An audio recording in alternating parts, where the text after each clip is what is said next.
Last Creepy Crafts project from my Creepy Crafts book. Did you not know that I wrote a book? Where have you been? And this time around, I'm doing the clay heart. Okay, look, I had cool names for all my projects, but my publisher didn't like them, so I had to dumb them down. That's why it's called the clay heart.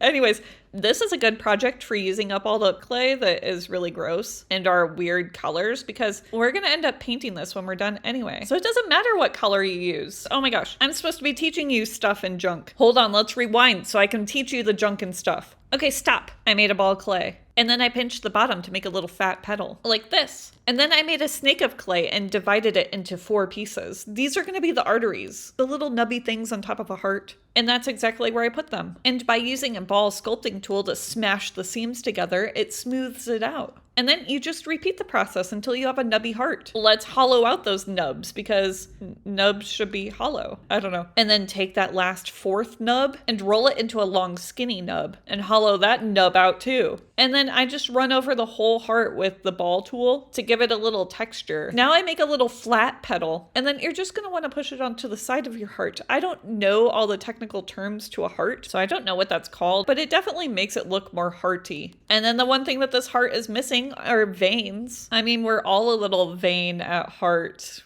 Get it? Right, so just rope on some veins to the front of your heart. Look, you just sculpted a heart. How cool are you? Oh, right, but we're gonna turn this into a necklace. So we gotta stab our heart with pointy objects. 1 hole at the bottom and 2 holes at the top. Now you're gonna wanna bake your heart. Follow your package's instructions for baking, because I can't see your package.